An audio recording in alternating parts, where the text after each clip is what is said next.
What's happening, my friends? It's Cat Sports again, back for another afternoon with the family. Now, as usual, before I get started, let me give a shout out to the JBT community. It's just boxing talk. We're a group of people who just love to talk boxing. And we're always looking for others to join us. And you don't have to have a podcast.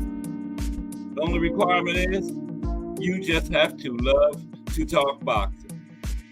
That's all. Miss Cass, hashtag JBT, Mike Mazik. Salute to everyone and welcome to another episode of Cass Sports, the Box Story. Today, the life and career of Earl the Pearl Hargrove. And you know what time it is. If it's Monday through Friday, 2 p.m., it's the Box Story, bringing you all that boxing history. Boxing is the greatest sport of them all. That's why we love it. Can't get enough of it. How's everyone? Wednesday afternoon, Hump Day edition of Cat Sports, the Box Story. Hope today finds everyone doing well. Right in the middle of this week of boxing history. Another big week of boxing history, that is. Today, we got a short profile on Earl the Pearl Hargrove, brought to you by Mike Mazik. It's Wednesday. Take a suggestion from the chat today. And also, since we're talking about Philly, we're going to talk about the Philly shell today after the profile, okay? And talk about some other boxers from Philly too, included in the show today. But we're going to begin with the life and career of Earl the Pearl Hargrove, okay? He had a short career. I guess it was about 12 years, something like that. He retired once. He had a 10-year career, then he retired once for a few years. Then he came back for a few more fights, but never really got his career back up off the ground. Yeah, Wednesday is grass cutting day, and man, they right outside the window to my office. But I'm not going to disturb them. Never disturb men when they at work, you know. You're doing a good job, too. But yeah, we can deal with the noise. I think they're almost about done. But yeah, brought to you by Mike Mazik, but Earl the Pearl Hargrove. He fought for about 10 years, then he retired for a couple. But you know how they always do? And then he came back, but never really got anything going and retired for good in 1995. He's in the Pennsylvania Boxing Hall of Fame. I guess his biggest fight was John the Beast Mugabe. Yeah, he fought the Beast. Lost to him, but he fought him.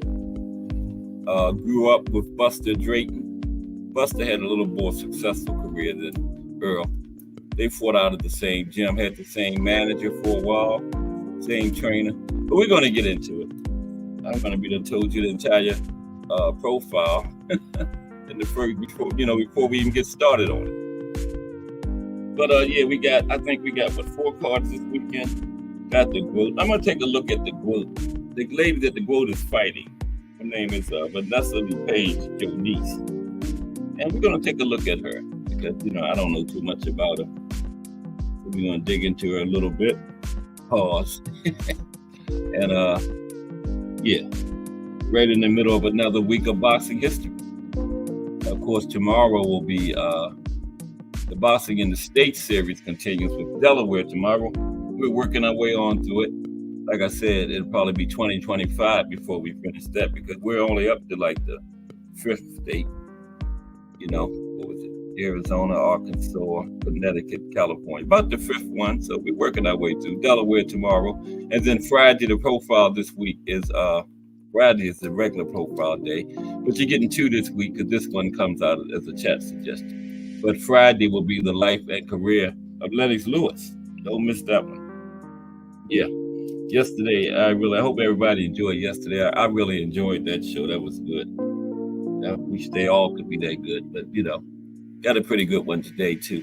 Earl Hargrove from Philly. And like I said, we're gonna talk about some other Philly boxers at the end, like B-Hop, Danny Garcia. We're gonna talk about Boots too.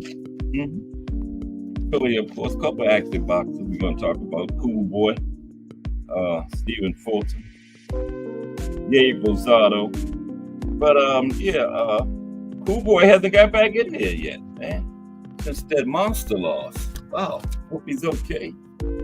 It's over a year now, right? Because that fight was the week before Earl and Bud, remember? It's almost a year exactly. Like the 22nd. The anniversary of it was this week. Yeah. It was July 22nd, 2023, excuse me. July 22nd, 2023 was the anniversary of Cool Boy Monster. So yeah. What's up with Cool Boy, man? Come on, you got to shake that loss off and get back in there. You appreciate you, Mike. That was a good one, wasn't it, man? Wow. Yeah, that dream fight thing was good. As some time passed by, we'll have to do that again, Give everybody time to forget it, and we'll do it again. But Cool Boy, you got to shake that loss off and get on back in there, man, because you're still a young man and your career is still right in front of you. You might be able to get Monster back in there again, man. Get him over here this time in Philly. He went to Japan. It's all fair. Monster can come to Philly, right there at that same arena where Boots fought last week. Yeah. So, but the first step is getting back in the ring, I mean, I knew it was a bad loss. It was the first of Cool Boy's career. It was a terrible loss. He got stopped and got dominated, but, you can't just stop. I mean, back in the day, nobody had a O. That's what a loss doesn't define you. What defines you is what you do after that loss. That's what shows what kind of fighter you are. Not the loss. And Cool Boy, by not getting back in there, man, I don't know. I just don't know, man. But that's what defines you after what you do after the loss. But if you never come back, then everybody will be looking at you side-eyed, Cool Boy. You got to get back in there and resume your career, man. Soon. Like I said, with the Monster in Philly, he went to Japan, But everybody had losses back in the day. They got back in there and went back at it, A lot of them became champions again, 3- and 4-time champions. What did Joe say about Sugar Ray yesterday? Was it Carlos Monzano? One of those boxers from that era said the reason Sugar Ray won the middleweight title so much is because he lost it so much. But what did Sugar Ray do? Every time he lost it, he got back in there and won it again. So come on, Cool Boy. We need you back in the ring, man, soon. But and we got 4 cards this weekend, though. I know we got the main ones is Joe Joyce and Derek Chisora from London, England, and then the GOAT is fighting Vanessa Page. I was going to take a look at Vanessa because I don't know too much about her, but Vanessa Page is nice, something like that. You know how I am with names. Her name is Vanessa Page, and the last name. I'm gonna put it in the chat. Put it in the chat. I gotta. Whenever they let me put my memberships, I got a membership, Gas Sports membership called. Put it in the chat club. Yep. But it's not letting anybody join it yet. I think you gotta have 1,000 subscribers before you can start your membership. I just went over. I got 801. I'm pulling up on 1,000. I'm gonna get there. Yeah. And then people can join to put it in the chat. Everybody remember the rant I had that day. The unboxing news that made me mad. He said Tank was ducking Loma. Now look at it. Who's the duck now? Not in the mood. Wow.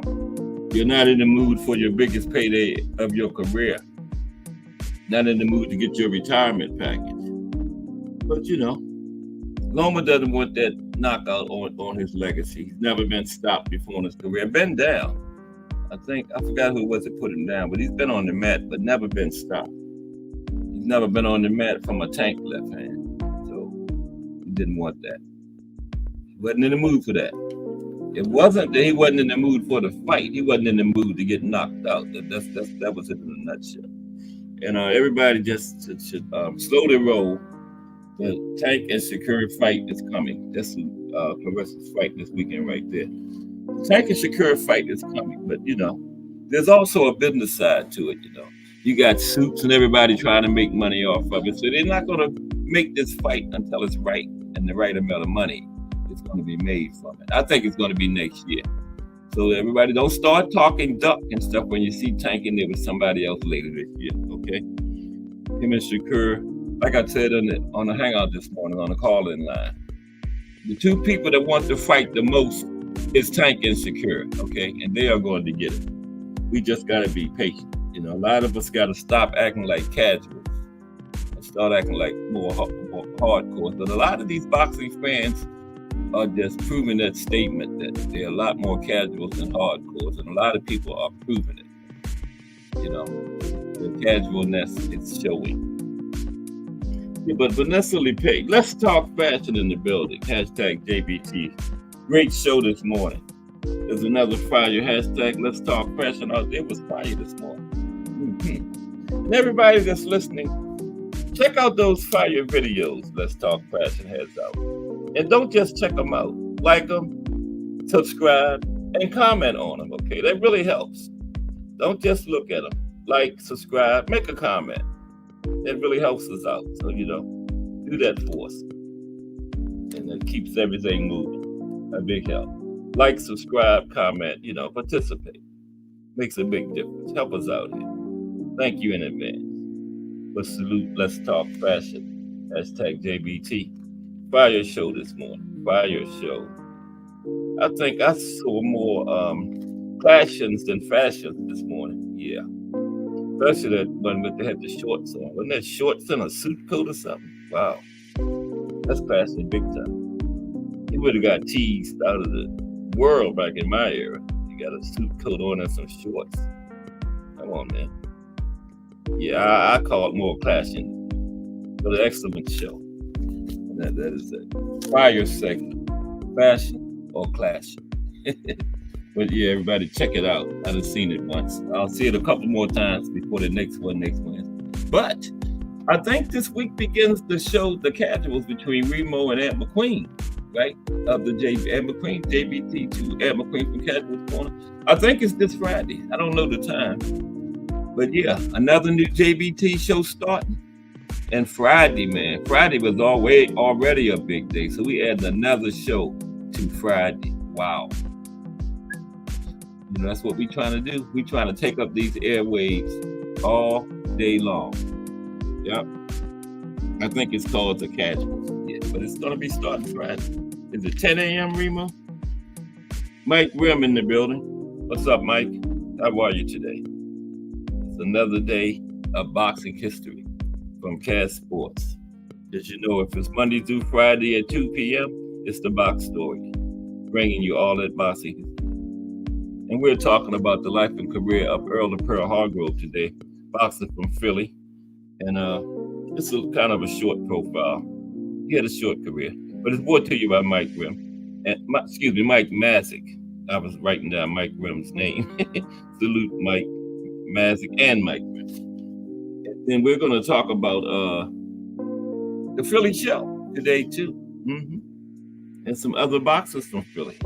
It's an all Philly show today. Yeah. What time is that show with you and Aunt Friday, Remo? Is it 10 a.m.? Like the Let's Talk Fashion? Yeah, I know it's after the hangout, in between the hangout and Cas Sports. So now I got another tough act. Bad enough on Wednesday following Let's Talk Fashion. Now I'm gonna have another tough act to follow. At least between the hangout, it's a lot of time for people to forget how fire it was before I come on. But now they're just getting closer and closer to me. And then we got Just Do Boxing after me. So this JBT is clicking on all cylinders, man. Ain't playing with it, And of course, you can always donate to the cause, whatever you can spare. Senate right chair. $, JBT Network, all caps, #1. Don't forget old Cash Sports now. Donate to Cash Sports too. That's separate. JBT Network and Cash Sports is separate. Take your pick. Both donations will be put to good use. But $ JBT Network, all caps, 1. Oh, not Netwalk. I'm glad I didn't hit enter. Network, WORK, #1. Anything you can send us would be appreciated. There it is. $ JBT Network, all caps, 1. Okay. Supposed to be 11 a.m. They are chatting behind the scenes because it's coming. It's starting Friday. Okay.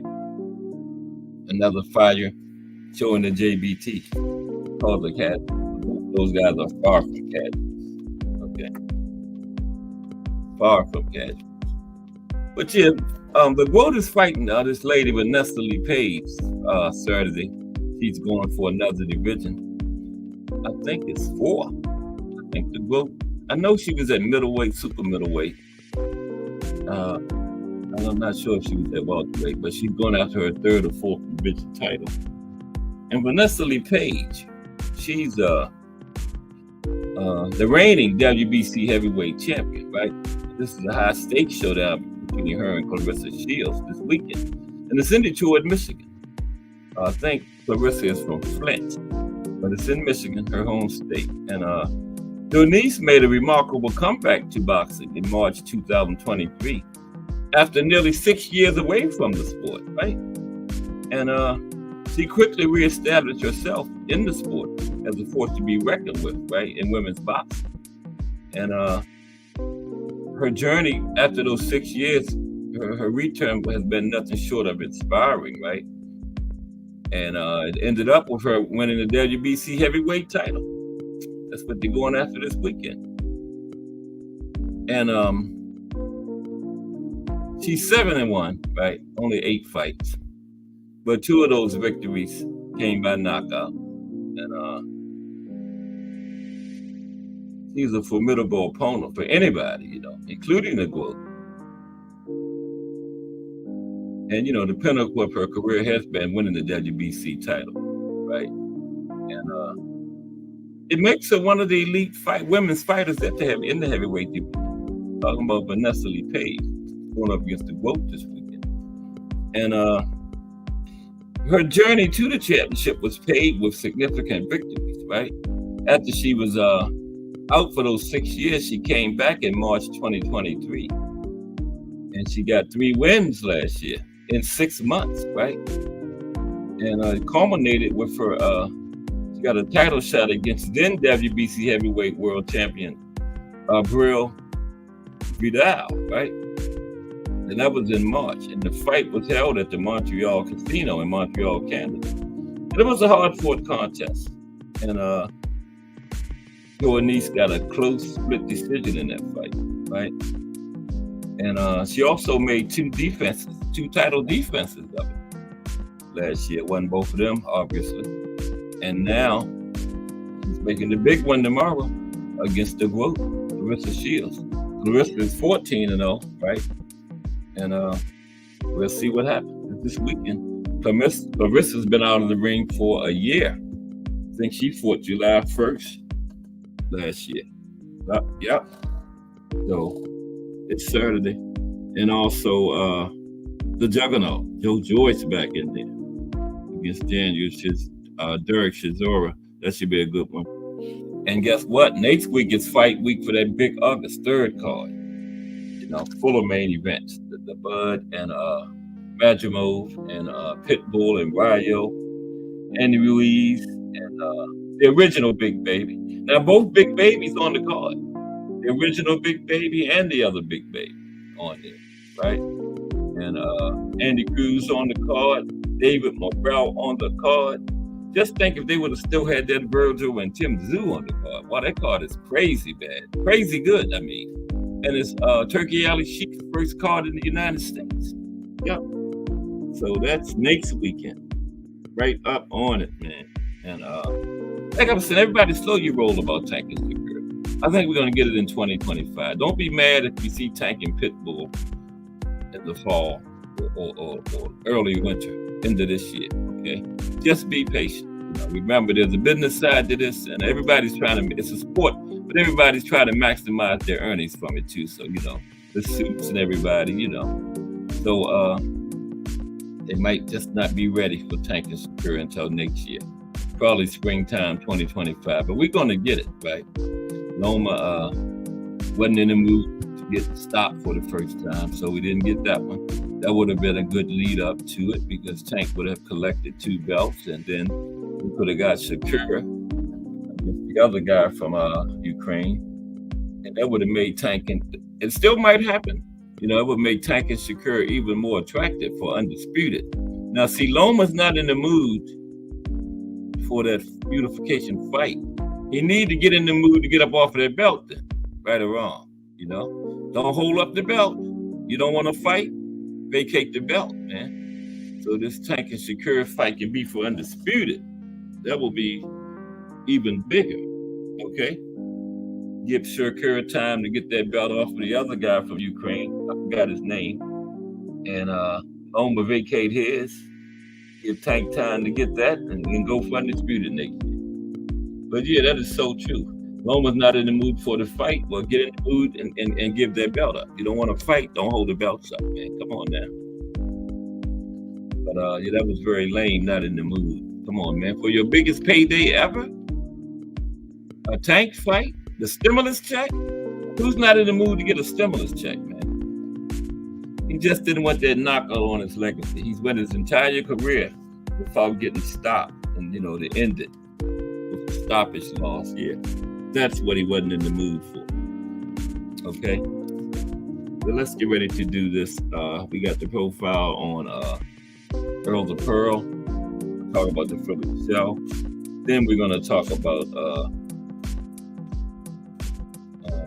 some more boxes in Philly. Yeah, Loma, take your ball and go home. But leave that belt here. Take your ball and go home. Leave the belt behind because we need that. We need this Tank and Shakur to be Undisputed. That makes it even that much better. Yeah, that's what it was, Mike. Not in the mood to get knocked out, That's exactly what it was. But he's holding up the belt. That's the only part I disagree with. If you don't want to get knocked out, good. Like Remo said, take your ball and go home. Keep the belt. Okay? You understand these fighters. They got belts, but they don't want to fight. Come on, man. What is up with that? Back in the old days, they couldn't wait to get in there with another champion. You had a belt, and somebody else coming to your division with a belt, man, you couldn't wait to get that belt off of them, But nowadays, these guys are willing to share the championship, right? Willing to share being the best. I don't know who's the best. He's got a belt, I got a belt, I'm satisfied. Guy calling you all out your name, the P word, and you don't say anything. Come on, man. Where they do that at? Wow. It's just terrible. The way boxing is nowadays, man. These fighters, man, I just don't get it. Not in the mood for a stimulus, for that Tank stimulus check. Who's not in the mood for that? Your biggest payday ever, by far. Okay? Loma's never been on pay-per-view, has he? On pay-per-view? Wow. But he wasn't in the mood. Take your ball and go home. Leave the belt. Leave the belt on the table. Somebody will pick it up. Okay? But today is the life and career of Earl Hargrove. Is it Pro Box tonight? I think I saw something about like it's going to be Friday. It was Friday last time. So has Pro Box changed to Fridays or something? Very interesting. Very interesting.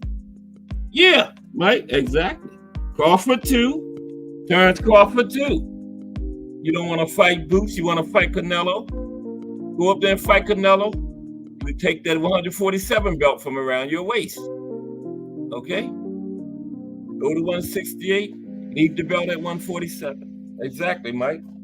Nope, we ain't letting Terrence Crawford get away with it neither. Terrence Crawford in the same situation. Get up off of the belt, man. What is up with these fighters? They don't want to fight, but they want to hold the belt. Mm-mm. Pound for pound, whatever you are. You don't want to fight, give the belt up. Let the other guys fight for it, right? And these sanctioning bodies, they don't do their job, right? They're the ones that should be enforcing that stuff, you know? The guy got your belt, make him fight or strip him. Let the guys that want to fight for the belt. You know? Let the guys that want to fight for the belt. That's not rocket science. 1 + 1 = 2. Hey, you don't want to fight, get up off the belt. Come on, man. It's just crazy. Something as simple as that. They can't get it together. That's true too, Mike. What good is the money? If the guy's too jacked up to spend it, yeah, and he got that knockout on his record. But his corner would save him, you know. Derek James, they couldn't save Frank, you know. That uppercut came right in that other left hand. Before he knew it, he was on the mat out, you know. Because that's a tank knockout is not like an accumulation where the referee can jump or he can throw the towel, and a tank knockout just comes all of a sudden, boom. Like Hector, I can't see you. So, you know, your corner can't save you when you're up against the guy that got that one punch joint, you know. That one hitter quitter. Come at any minute. Yeah. Well, that is so true. The life and career of Earl Hargrove, Earl the Pearl, that is, from Philly. Another one of those Philly fighters. And we're going to talk about the Philly shell, and we're going to talk about some other Philly fighters, B-Hop, some active ones too, Boots, Cool Boy, Danny Garcia. Like I was saying before everybody came in, where's Cool Boy, man? Like I was saying, I know he took a bad loss, but that loss don't define you. What you do after the loss is what defines you. And Cool Boy ain't looking too good out here, man. He won't get back in the ring. Get back in the ring, Cool Boy. That's the first step. And you went to Japan, get Monster to come to Philly. Get a rematch, you know? Try to get your get back. Don't just stop fighting. I mean, it's been a year now. July 22nd, it was a year this week. Because remember? And then a couple days later, July 29th was when Bud put the beat down on Earl. Same week, couple days apart, remember? That was a crazy week, man. Lightning struck twice. We had these two super fights lined up that they were going to be competitive. Man, it was 2 beat down. But at least Earl is scheduled to get back in there. Cool Boy, I don't know what's going on with him. But he got to get back in that ring, man. That's the only way you redeem yourself. You ain't going to do it sitting on the sideline moping about the loss. You got your ass beat, man. It's boxing. Somebody got to lose. And you lost to a bad man. Arguably the pound-for-pound best right now, the Monster. Don't feel bad. You ain't the only one the Monster done put out. Okay? And you ain't going to be the last one. So get on back in there, Cool Boy. Come on. You from Philly, man. Boxers from Philly don't go out like that. Look at B-Hop. Come on, man. B-Hop need to talk to him, man. But let's talk about Earl Hargrove right now. Another Philly boxer. Another great Philly boxer. The life and career of Earl the Pearl Hargrove. Now, anybody come in? Oh, Thomas Hill in the building. What's up, T Hill? How are you today? What you think about that, Thomas Hill? We're talking about Loma holding up the belt. They're not in the mood to fight. Get in the mood to give that belt up. And Bud Crawford. He wanted to fight Canelo. Go up there and fight Canelo. Leave the belt at 147, right? That's what we're talking about, man. These fighters holding the belts up. Okay? Go fight Canelo or whoever. Just leave that belt at 147. Same thing with Loma. You're not in the mood to fight Tank. Like Remo said, take your ball and go home, but leave the belt here. Okay? So Tank and Shakur can be for undisputed next year. I think it's going to probably be next year. We just got to be patient. We all want it, but hey, you're not getting it yet. But I think we'll get it because they want it too. Because it's arguing back and forth about who's the best at 135. It needs to be settled in the ring, right? And the argument is over. Okay. I got tanked by a knockout around the sixth round. Shakur's going to run, but he's not going to be able to hide. Okay. I'm going to walk him down. Okay.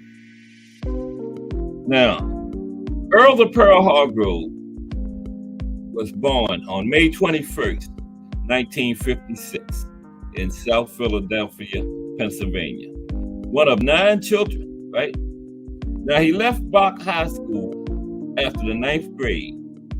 He was drawn into the street gang life, okay? And by the age of 15, Hargrove was incarcerated for armed robbery, and he served time in facilities such as Camp Hill, Graterford, Western State, and Holmesburg, okay? Prisons or correctional facilities. Fancy word for prison, correctional facility. Okay.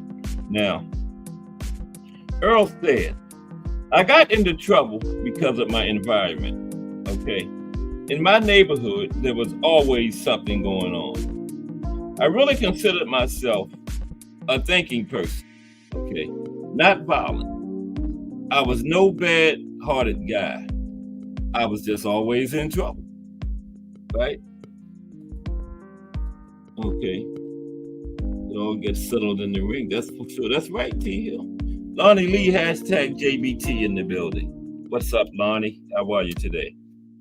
Life and career of Earl Hargrove. We got a short one this week. It's brought to you by Mike Mazik again. And then we're going to talk about the Philly Shell and some other boxers from Philly. But, I was kind of ranting about these fighters that don't want to fight, but they want to hold on to the belt, man. Come on now. Where they do that at? And, it's up to these sanctioning bodies to get their belts up off of these guys that don't want to fight. But they don't do it. I don't know why. They keep Loma with the belt. Loma don't bring no whole bag. Now, I understand Canelo. Those sanctioning fees off of those Canelo bags are good for the sanctioning bodies. But what? Loma don't bring no whole bunch of money or anything to nothing. The guy's never been on pay-per-view, has he? So get that belt up off of him. He's not in the mood to fight. Take your ball and go home. Leave the belt behind. Get out of here, Loma. I thought he was overrated anyway. 20-something years old, beating up teenagers for gold medals and stuff. Come on, man. Get out of here. And all these people was talking all that nonsense about Tank, Duck, Loma. Where are they now? Where they at? All that trash about Tank, Duck, and Loma. Where are they? What's up, Al Booker? I ain't never heard Tank say he wasn't in no mood. Loma not in the mood. Come on, that's the lamest excuse I've ever heard in my life. I've never heard no shit like that before. Not in the mood to get knocked out. That's what it is. He saw that Frank Martin fight. Tank against another southpaw just like him. That one-hitter, Loma knows that one-hitter quitter. The referee of his corner is not going to save him from that knockout because Tank don't give nobody time to throw no towel in. But you're up there fighting. Then next thing you know, you're on the mat blinking, looking crazy, like Frank Martin was. But anyway, yeah. Earl said he wasn't a bad person, He was living in a bad environment and he just happened to always be in trouble. But anyway, he got incarcerated for armed robbery, served some time. Okay, let's see what's going on in the chat. Thomas Hill says, nah, then your commission is commission. It should be the standard for champions to fight. Mandatory, that's right. They don't do that. They don't enforce that stuff. They got the stuff in place to make these fights, these sanctioning bodies do, but they don't enforce it. They select it. Look how fast Shakur got his mandatory. Right? And remember when Bud won the IBF? Where did he get the mandatory? Like a couple hours after he won it? It seemed like it. But look at Canelo. How long has David Benavidez been his mandatory, man? Damn, I can't even remember it's been so long. Okay, and then people use that disingenuous argument. Well, Hyman McGill was a mandatory, but how many fights did Hyman McGill had at 168? Like one? Come on, man, don't do it. But yeah, okay. So Hargrove, now in prison, that's where he discovered boxing at while he was in prison, right? And he had 9 fights in prison. Okay, he won 7 of them. He lost 1, and he had 1 draw. And of those 7 wins, 6 of them was knockouts. Did I say Al Booker? Al Booker's in the building. What's up, AB? Salute. Okay, sorry about that. I was running my mouth ranting on these fighters. They get on my nerves. T. Hill says, regardless of how much money they get off of them, Canelo needs to fight Benavidez. Yeah, like right now, that's right, T. Hill. I was just saying about why those sanctioning bodies don't force them to, man, you know. But you're right though. There's no excuse, regardless of how much money. They need to go by the rules, right? You can't be nobody's mandatory for no 3 years. Come on, man. But I like what Benavidez did. He just went to 175, like F Canelo, man. I'm not waiting around for him, you know. And so yeah, Hargrove had 9 fights in prison. He won 7, 1 loss, 1 draw, and of those 7, 6 of them was knockouts. Okay. Now his only loss in prison came to a guy named Artie McLeod, who is the uncle of Bernard Hopkins, right? And both McLeod and Bernard Hopkins were champions at Camp Hill Prison, and Earl had served some time there too, right? Now, after leaving prison, Hargrove was persuaded by boxer and childhood friend Buster Drake to pursue the sport seriously. Okay, let me get up here to my slide display. I got a little slide display. It is. I suppose there's a few of Earl. There's Earl there. There's Earl in action. There's Earl. Again. Looks like that might be his manager. And there's Buster Drake. Yeah, Buster Drake and Earl grew up together. That's Buster on the right there. So yeah, after he got out of prison, his childhood friend, Buster Drayton, persuaded him to take boxing seriously. And that helped to keep him out of prison from returning, you know, because he was in trouble as a youngster. He dropped out of high school and, you know, had got into the gang life. But when he got out of prison, his friend Buster Drayton convinced him to take boxing seriously. And that kept him from returning, kept him out of trouble, kept him from returning to prison. And, you know, Drayton and Hargrove were closer than brothers growing up, right? And they're still close to this day. Okay, still very close friends. Now, after prison, Hargrove, he went back to South Philly, where he was from.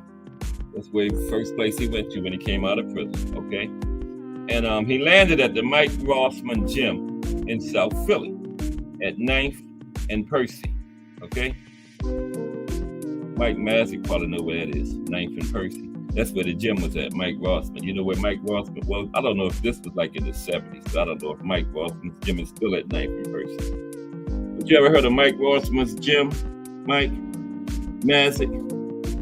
And there's hardcore boxing news. J Hardcore hashtag JBT in the building. Salute J Hardcore. How are you today? Great show this morning, by the way. Yeah, the hangout this morning was on fire, as it usually is. So yeah, we're doing some great work in this JBT. We got another fire Let's Talk Fashion out there. And like I was saying, man, all these videos on these channels, don't just watch them. Like them, subscribe them, comment. That really helps us out, you know. I mean, you don't want to hit the up thing, hit the down one, hit something. You know, that helps us out. Helps the entire organization out. Because when you're helping one channel, you're helping all of us, okay? But salute J Hardcore. Bruce Gas, Boxing, Jazz, and more in the building. All the heavyweights coming in now. Salute Bruce Gas, Boxing, Jazz, and more. How are you today? We're talking about Earl and Pearl Hargrove from Philly. It's Wednesday, Today's show brought to you by Mike Mazik, former boxer himself. Mike boxed out of the Cat Dupree, Ike the Cat Dupree's. Wasn't it Ike the Cat Dupree, Mike? Yeah. I can't remember names. But yeah, Mike used to box out of the gym. But Mike said he had to get that out. He said them hips was too hard, man. Yeah. Well, salute Mike Mazik. Appreciate you. Okay. Back at it. Got my place marker right there. But salute Jay Hardcore and Bruce Gas in the building. Two heavyweights. YouTube boxing royalty. Both of them big time channels is. And they in the building. Salute. Now, yeah. He landed at this gym, Mike Rothman's gym in South Philly, 9th and Percy. Now, Bill Savage was the first trainer that Earl worked with once he got out of prison, okay? And him and Buster Drake was also at that gym. A lot of y'all, I know Bruce Gas and Jay Hardcore heard of Buster Drake. He was Earl's childhood friend. Buster had a much more successful career than Earl did. But they used to spar together because Buster went to that same gym like Boston. And they used to spar together, right? And now, Earl Hargrove actually turned professional in November 1979, right? And the only, other than sparring, the only actual boxing experience he had were those 9 fights in prison. Didn't really have an official, formal amateur career because, he spent the time in prison and, he was 23 when he started professionally, so he really didn't have time for a formal amateur career. He turned pro in 1979, and the only formal fights he had was those 9 fights in prison. But he turned professional, okay? We're following those 9 fights in prison. And he won his first 24 fights by knockout, okay? Yep. And he was co-managed by Gary Hedgie and Yvonne Cohen. Him and Buster Drayton had the same co-manager, right? Because, these guys grew up together very close. Their careers were very intertwined with each other, right? And now they would go their separate ways as boxers when Gary Hedgie and Yvonne Cohen, their co-managers, split up, okay? Earl went with Gary Hedgie, and Drayton went with Yvonne Cohen. But they split up as far as, having the same manager and stuff, but they still remained real close friends. But they had been friends since little kids, right? And Buster said, Earl and I grew up in the same neighborhood. He said Earl was a quiet guy, but he said when he came out of prison, he really thought he was something. So Buster said I invited him to spar, kind of like show him some things, put him in his place, right? Show him he wasn't all that, So, okay. So, and once Buster, he moved to North Philly, and once he moved to North Philly, Earl moved to North Philly. Buster said they really didn't hang out too much anymore, but they stayed close friends, right? Now, Earl the Pearl was told if he wanted to advance himself in boxing, he should go to Joe Frazier's gym in North Philly and speak to this guy named George Benton to train him. Big time training up in Philly. I'm sure Mike Mazik has heard of George. There's George Benson right there, right? Yeah, Earl was told to go up to North Philly, join Joe Frazier's gym, and get George Benton to train him. That would advance his career a lot better. And that's what he did, right? And Gary Hedgie was still his manager because Gary was the manager of a lot of guys that were members in Joe Frazier's gym. Joe Frazier was still alive and running it at that time, too. And he started working with George Benton. And with Hedgie managing him and Benton training him, he was on his way, right? His career kind of took off. Now, Gary Hedgie said, Earl was very crude when he came to us at Joe Frazier's gym. He said he got better with George Benton training, right? And he got more confident. He said he was always a hard hitter, but he had to work on his accuracy. Okay. Now they had plenty of boxers at the Frazier gym for him to work with now. You know, people like Benny Briscoe. Bad Benny Briscoe was fighting out of that gym. Okay. So they had a picture of Bad Benny. Yeah, but Bad Benny Briscoe fought out of that gym also. I don't know how much slide this, but there's Bad Benny Briscoe right there. There's Benny. Yeah, he fought out of the Joe Frazier gym also. It was a lot of good boxers like that in there, and that really helped Hargrove to improve quickly. And, you know, Hedgie still said, I did all I could to get Earl to the title. And George and I discussed opponents. And it worked out well with him, you know. And then the stage was set for Earl to make his first Philadelphia debut in September 1981, going up against a boxer by the name of Henry Hightower. Okay. Now Henry was 4-0 at the time. And this fight was at MLK Arena. And Hargrove stopped Hightower in the 4th round. And he was well on his way at that point. Then several fights later, he fought at Villanova University Fieldhouse against Mike Hyman. Okay? Guy named Mike Hyman. I got to check off these as I go down this display. Buster Drake and George Benton, Benny Briscoe. Fought against Mike Hyman at the Fieldhouse up there. Okay? Villanova Fieldhouse. That's a college up there in Philly. And Mike was 4-3 at the time. And Mike was from South Carolina. Okay, Mike Hyman. And Earl said that Mike hurt him in the 8th round, and that's where he said he knew he had to get him out of there. And that's what he did. He stopped Mike in the 10th round. Then he fought in Atlantic City against former North American Boxing Federation champion Greg Stevens. Okay. The slide just really got mixed up, but I knew what they looked like. Let me see if I can find Greg. Yeah. I think that's Greg right there. Greg Stevens. Okay, fought against him. Okay, this was in Atlantic City. And Hargrove, he put Greg retired after this fight. Hargrove stopped him in the 2nd round. Okay? Yeah, Mike heard of George Benton, the great George Benton. He stopped Greg Stevens in the 2nd round. Then, in May of 1983, promoter J. Russell Peltz put Hargrove on a TV fight, right? First time on TV against Donald King. Donald King was 15-2 coming into the fight. And Earl said George Benton told him not to go for the knockout, but to pace himself. But Earl was upset about something that Donald King had said at the weigh-in. King said he had beat a bunch of nobodies, a bunch of kids, right? And Hargrove shot back at him and said, yeah, I might have beat a bunch of kids, but I gave them respect.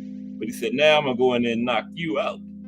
And he was so hyped up the night of the fight, George Benton had to calm him down, right? And Hargrove ended up stopping King in the 9th round. And after the fight, Freddie Pacheco, he was a big-time boxing guy around that time. I believe he used to be Muhammad Ali's pet man. Didn't he, Bruce Cass? I believe. Freddie Pacheco. Used to call him the fight doctor. Horry Finks in the building. Right? Salute, Horry. But Freddie Pacheco was a big-time guy on NBC Sports at that time, right? Like a commentator. Salute, Horry Finks, hashtag JBT. And after the fight, you know, they were impressed by Earl the Pearl. Freddie Pacheco went up to Earl and told him, you can fight on NBC anytime, right? But Earl said, I was not trying to impress anyone. I was just trying to prove something to King because of that trash that King had talked to him before the fight, telling him he was fighting a bunch of nobodies and kids. And he did stop King, okay? Not what round he stopped him in, but he did. 9th round. He stopped King in the 9th round, okay? And like I said, he won his first 24 fights, all by knockout. And at the age of 27, he got his first major title shot, right? It was for the vacant IBF super welterweight title. And it was against Mark Madall, okay? I think that's how you pronounce his name. Mark Madall, okay? And that was his first title shot. It was the vacant IBF super welterweight title, 154, right? Now, before the fight, his trainer, George Benton, told him if he didn't follow his instructions, he would lose. And Earl said Benton was like a prophet because he was out there partying and doing things that he shouldn't have been doing when he was preparing for a fight, right? And the fight was a war. You know, both fighters forgot about boxing, and they just went in there and had a slugfest, man. And Earl ended up having to stop the fight because Earl was all cut up, so he lost his title. That was his only major title shot, and he lost it on cuts after the 5th round. They had to stop it, right? And after he lost to Madall, that's when he had this probably was his biggest fight. It wasn't a title fight, but he fought the Beast, John the Beast Mugabe. Okay, it's the Beast. There he is. Yeah, he fought John the Beast Mugabe. Okay, and he lost to the Beast, right? That was part of the biggest name that he went up against was John the Beast. And then after the Beast fight, after he lost to Mugabe, kind of hit a speed bump. He went well, at the time he fought the Beast, John the Beast was 23-0, right? This was a year after the Madall fight. And he still went like 8-5 after that, and started fighting mostly club fighters. His career was winding down. 1989, he retired for a couple years. Then he came back to boxing and lost his final 2 fights. Didn't look too good in them. Retired for good in 1995. Okay, and now if he was in his prime nowadays, Earl was a good fighter. He would probably be a champion at either 154 or 160. Okay. And after retirement, he settled down into a place called Phoenixville, Pennsylvania. Settled down in the family life. And he was inducted into the Pennsylvania Boxing Hall of Fame in 2014. Earl the Pearl Hargrove. Told you it was a little short one. Brought to you by Mike Mazik this Wednesday. Now I wanted to talk about the Philly shell defense. Okay, since we're talking about Philly fighters, I'm gonna talk about some other Philly fighters too.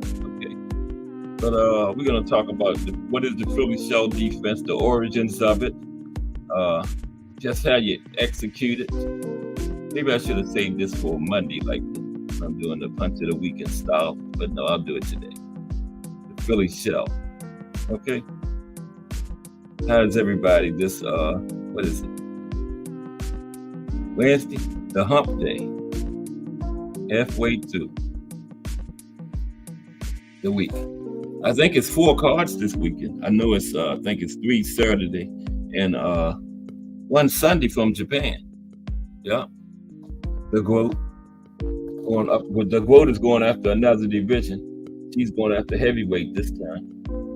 Yeah. Sure is. Up against Vanessa LePage.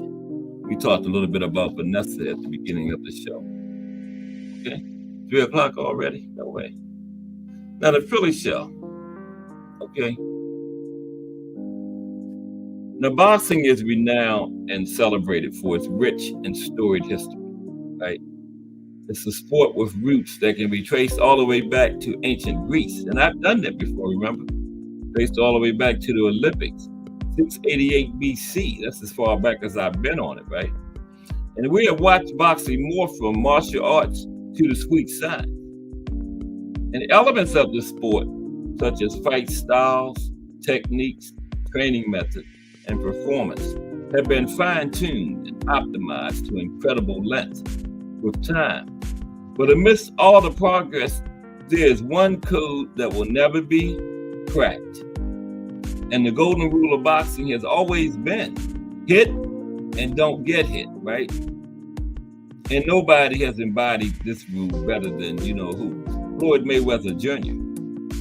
Floyd is special in many ways, but what stands out most about Floyd is his absolute mastery over a specific technique that would leave him with a lasting legacy as one of boxing's all-time greats. And that technique is none other than the Philly shell defense. Okay? Now, what is the Philly shell defense? What is the Philly shell defense?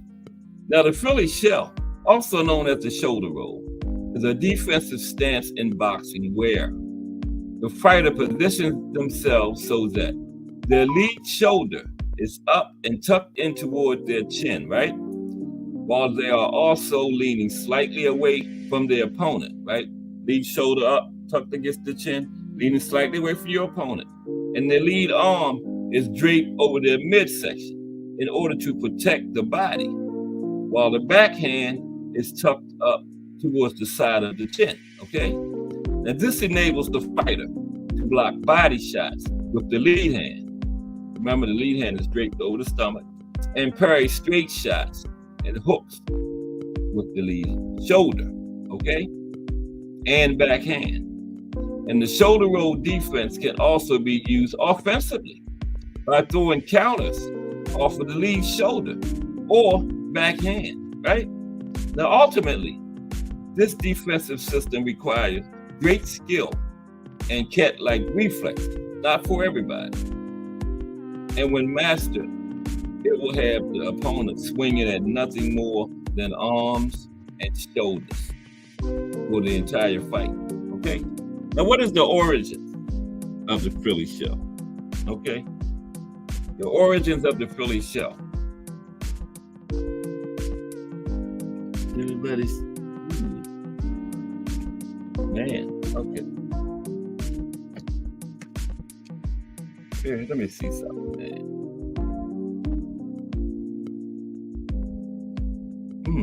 Okay. Now, origins of the Philly shell. Now, the inception point of the technique is widely disputed, but most speculate it was created in the early 20th century by gym rats in Philly, men who were not aiming to pursue boxing in the pro ranks, but still enjoyed sparring on a regular basis at local gyms. They would use the shoulder roll as a means to rest during rounds by planting their feet and rolling off punches while laying the lead arm on their body, as opposed to holding both hands up in a high guard, which requires more energy, okay? That's the origins of it. Now, one of the best fighters to emerge from the 1950s Philly boxing scene was George Benton, the trainer I was just talking about, right? And George Benton is credited by many as the first fighter to popularize the Philly shell and bring it to a world championship level. George Benton. Now, legendary boxing coach Al Mitchell claims Benton was the first man he had ever seen use the Philly shell, right? Now, the legacy of the Philly shell. Let's see. Okay, legacy of the Philly shell. Now, Benton's success with it would eventually translate into a Hall of Fame career as a trainer, where he would become an integral part of the 1984 U.S. Olympic team. That was a fire team, you know.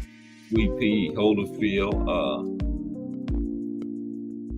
Steve McCrory, Tyrell Biggs. Yeah, a whole bunch of them was on that 84 team, man. Yeah, that was fire. Almost as good as that 76 team, 84, yeah. George Benton was a part of that team.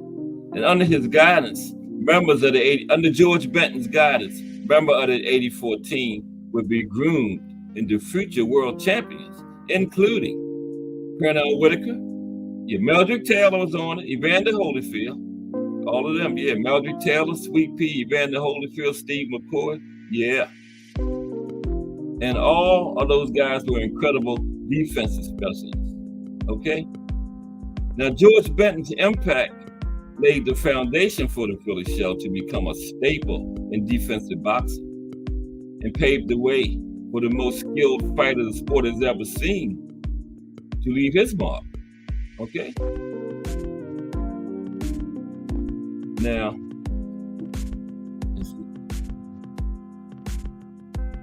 long before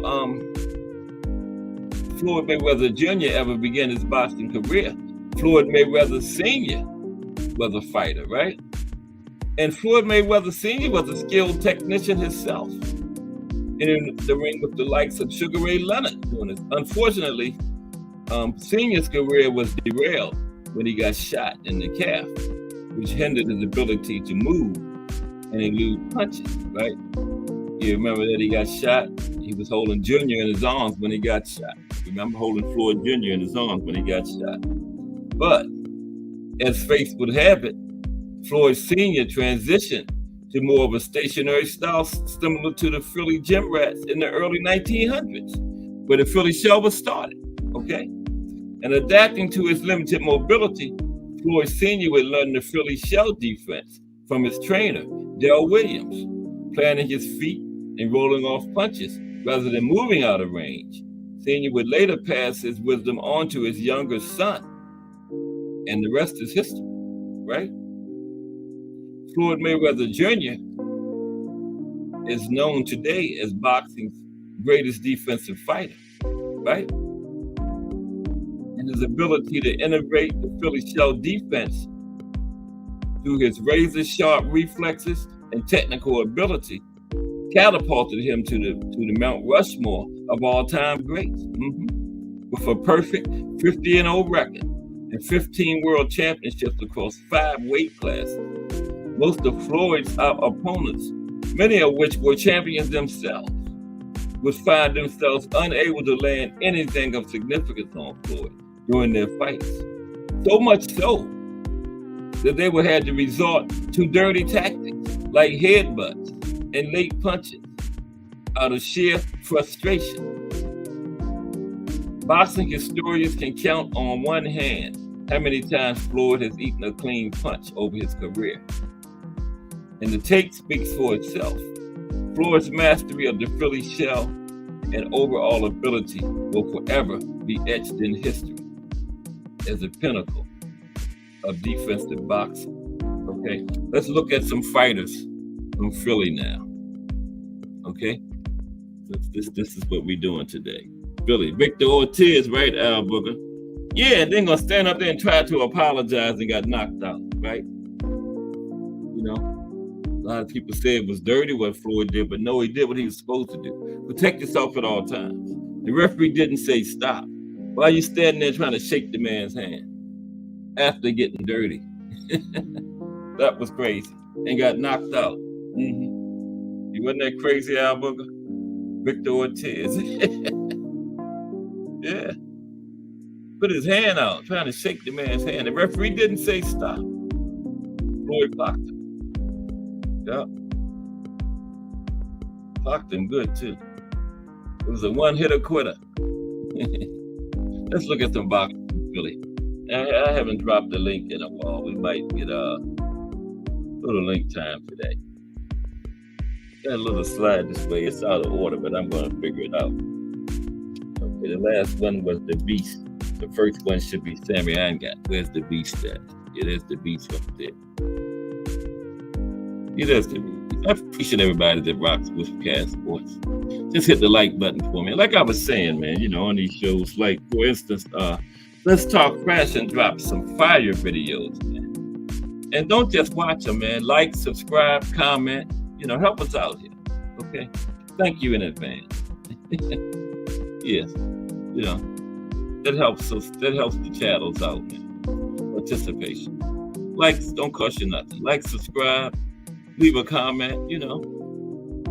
Not asking much. Because the videos are fire. Okay? And we would appreciate it. And there's a fire hashtag Let's Talk Fashion out there just now. It's Wednesday, 10 a.m. this morning. I caught clashing on most of them this morning, though. That's the guy, what did he have on, a suit coat and shorts? And he would have got laughed out of the world back in my days. And They have a suit coat and shorts on. Let's talk fashion. I think I saw one like that. Yeah. So I can't remember whether it was a man or a woman, but it was clashing. Yeah. I called clashing. I think Let's Talk Fashion called fashion. So I guess it was fashion. Knows way more about fashion than I do, but I still call fashion. Okay. Who's first? Sammy Angat. Okay. Philly boxer. That should be Sammy right there. Yeah, it is. Sammy. Okay. Now, Sammy is from Washington, Pennsylvania. Not all Philly, Pennsylvania. Pennsylvania fighters, okay? Excuse me about that. Pennsylvania. Sammy Angat from Washington, Pennsylvania. Okay. Now, he was born Salvatore Ngati, Washington, Pennsylvania, and he was known as a clever boxer who liked to follow up a clean punch by grabbing his opponent, and that caused him to get the nickname the Clutch. Right? He wasn't called the Clutch because he was good fighting in the clutch. He was called the Clutch because he clinched a lot. Okay. Now, he met the best fighters in the welterweight and lightweight divisions, right, including Sugar Ray Robinson, Bob Montgomery, Bojack, not Bo Mac, Bojack, Fritzy Zivik, Henry Armstrong, Red Top Davis, Sonny Boy West, and Ike Williams. Wow, that's one of them Oscar-type resumes from back then, and the names. Red Top Davis, Sonny Boy Williams, Henry Armstrong. Wow. Yeah, he had a fire resume. And he was managed by Charlie Jones. Sammy Angat from Washington, Pennsylvania. We're going to have some link time today, too. Okay. Next, Benny Bass. Benny Bass.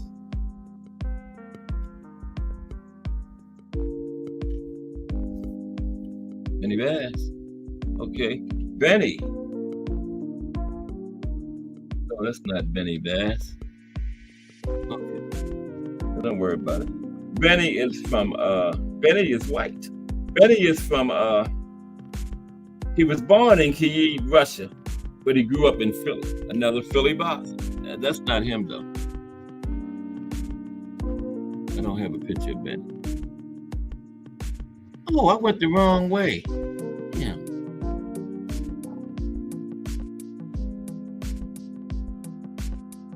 I went the wrong way. Okay. Let me see something real quick.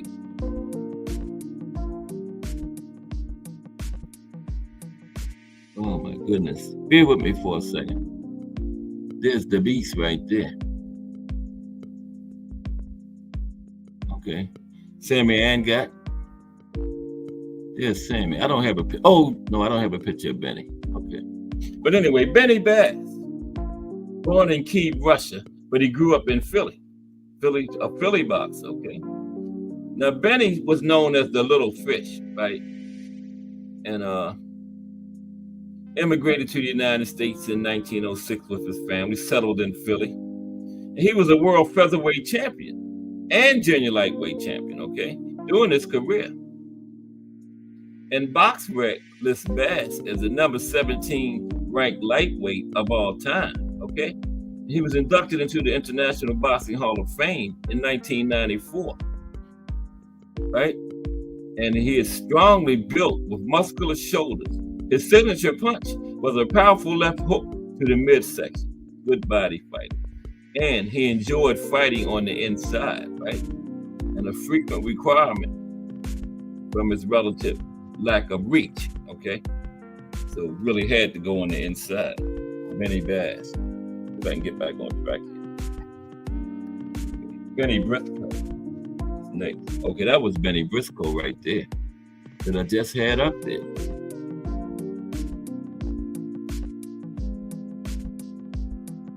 Okay. But Benny Briscoe.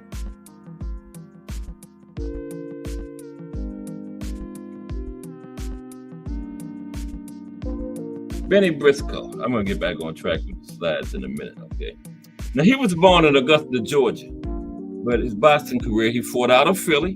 Okay, another Philly fighter. Now he was known as the quintessential Philadelphia boxer and one of the greatest fighters of his era, right? But due to various reasons, he never won a championship. But a good fighter up there out of Philly. Now I'm back on track. The next one is George Chip. Now I know that's George Chip. Guess why? You can see why I know that's George Chip.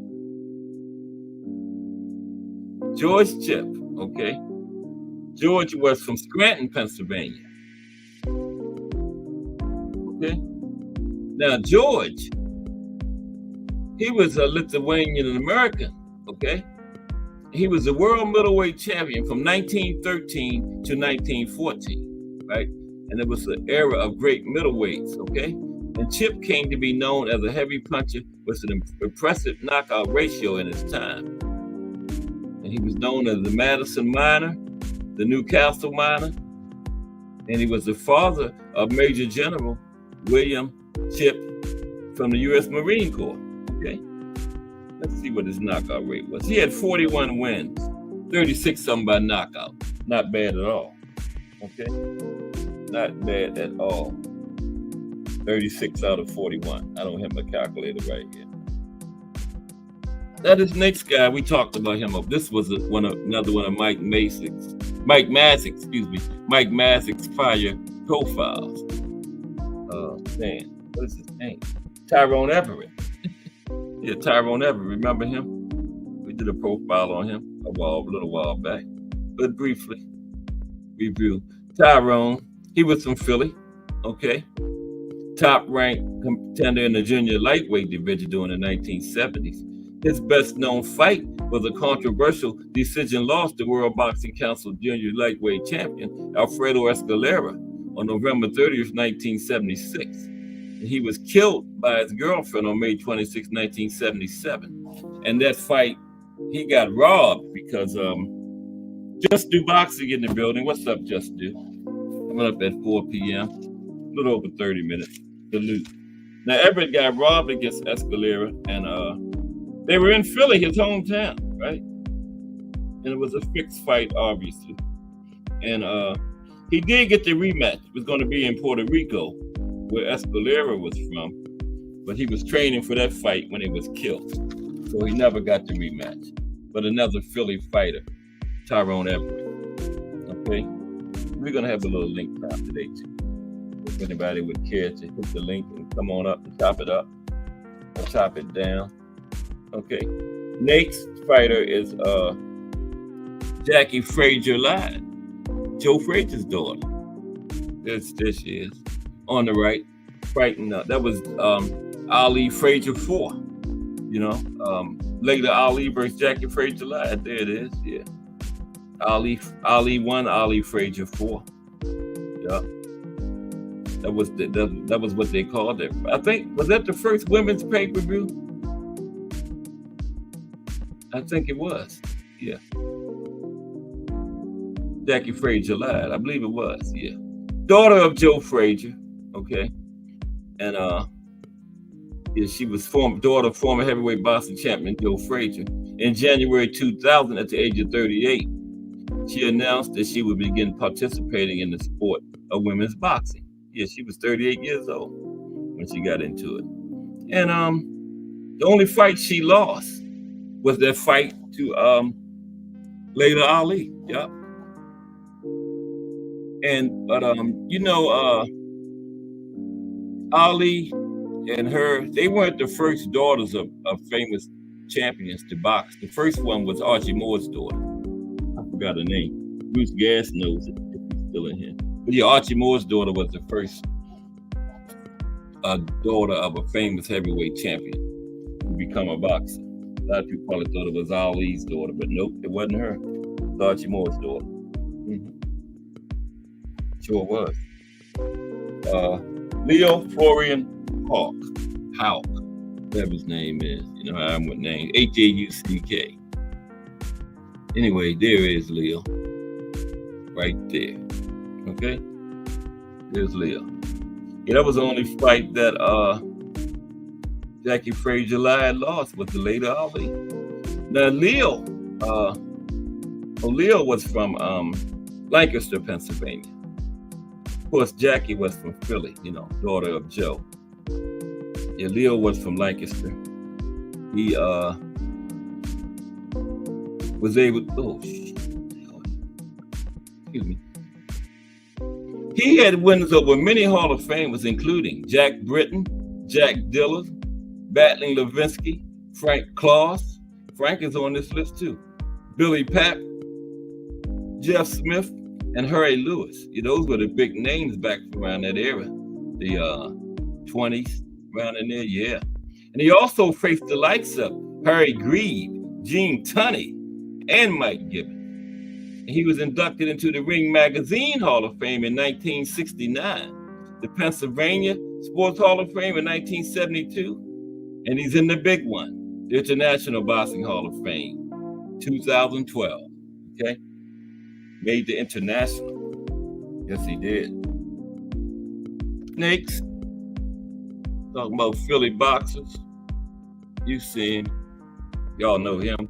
The Eastern Assassin, Larry Holmes. Okay? Oh my goodness. My big fingers. Bear with me for a second. Just Do Boxing in the building, coming up in about 30 minutes. Around in there. Salute Just Do Boxing. Some more YouTube boxing royalty in here. Okay. Appreciate them rocking with Cash Sports. All part of that Fire JBT network. And did I tell you we got a new channel starting Friday? The Casual. Remo and Ed McQueen. Tentatively 11 a.m. Friday. Okay. But the Eastern Assassin, Larry Holmes, right? Now he competed from 1973 to 2002. He had a 19-year career, okay? And he was world heavyweight champion from 1978 until 1985. And guess what? Number 2 on the list of consecutive successful defenses with 20, right behind Joe Louis with 25. And if he wasn't cheated against Michael Spinks in 85, he might have passed Joe Louis, okay? So he was going for 21 and they cheated. They robbed him against Spinks. That broke his streak. He had 20. He only needed 5 more, but they cheated him. And Larry is also considered to be one of the greatest heavyweight boxers of all time. Grew up in eastern Pennsylvania and led to his nickname, the Eastern Assassin. Okay. Larry had a total of 79 fights. He won 69, lost 4, 44 came by way of knockout. The Eastern Assassin, Larry Holmes. All right. Next, talking about Pennsylvania boxers. Tommy Carpenter. Here's Tommy. He looks like Lurch. Damn, Tommy. Playing a horror movie. No disrespect meant, but damn. Look at him. Wow. I wouldn't want to meet him in a dark alley at night. I'd run like crazy. I could have my 38 in my pocket. I would still run from him. Yeah, damn. But Tommy Carpenter, right? He fought in the light heavyweight division, right? And he was a 3-time world title challenger.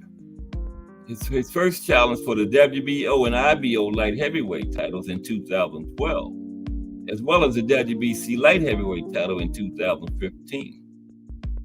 And he holds a notable upset win over former IBF and WBC title holder, Chad Dawson. So he wasn't too long ago and beat Chad Dawson. That was a big win. Chad Dawson. Yeah, what you say most definitely, T-Hill? You would run from him too? Yeah, look at him, man. And a big guy too. 6 foot, well, I'm taller than him. He's 6 feet and a half. I wouldn't run from him. Yeah. 6 feet and a half, light heavyweight. I'm taller and bigger than him. I would still run though. Look at him. He just looks crazy. But next is Frank Claus. There's Frank. We're gonna have some link time in a little while too. Frank Claus. I promise. About 3:30. Because we're winding down on these Philly boxes. I got a few current guys too. Where's Cool Boy, man? It's been over a year now. Like I said, it's a bad loss, but a loss don't define you. It's what you do after the loss, right? And Cool Boy needs to get on back in there, man. But you think, T Hill, he needs to get on back in the ring, man. You went to Japan, get Monster to come to Philly for the rematch. It's only fair. Try to get your get back. Now, Frank Claus was born in Pittsburgh, Pennsylvania. I've been telling y'all where he's from, so he was known as the Braddock Bearcat, right? Won the vacant middleweight championship in 1913, and he's a member of the Ring Magazine Boxing Hall of Fame. Went in 1974. Okay. Billy Patrol. We're winding down. There's Billy. That's Billy right there. Billy Patrol. Let's see what Billy got going on right quick. Bob Montgomery is also from Philly, but I couldn't find too much on Bob. Bob had the robberies with Bo Jack and Ike Williams. Those three, any combination of those three fighters, you like watching old fights. Any combination of Bob Montgomery versus Ike Williams versus Bo Jack are all good fights. T Hill, where you in at? Any combination. Bob Montgomery versus Bo Jack versus Ike Williams back around the 40s. Yeah, all good fights. Now, Billy Patrol, okay? He was a world lightweight boxing title contender, okay? Now, boxing ran in the Patrol family. His brothers Pete and Frank also were boxers. And BoxRec lists Patrol as the number 18 ranked lightweight of all time, okay? He was the most successful one of the boxing patrols, okay? And he's a member of the Minnesota Boxing Hall of Fame. Minnesota, but he's from Pennsylvania, Berwick, Pennsylvania. But for some reason he's a member of the Minnesota Boxing Hall of Fame, but he is from Pennsylvania, right? Ring Magazine Hall of Fame and the World Boxing Hall of Fame and the International Boxing Hall of Fame. Then the big one too. Yeah. International. That's the big one. Started in 1990. Gabe Rosado. Yeah, y'all know about Gabe. Gabe is not too far ago. Gabe Rosado. Yeah, that's Gabe on the left there. Gabe Rosado from Philly. I keep hitting it.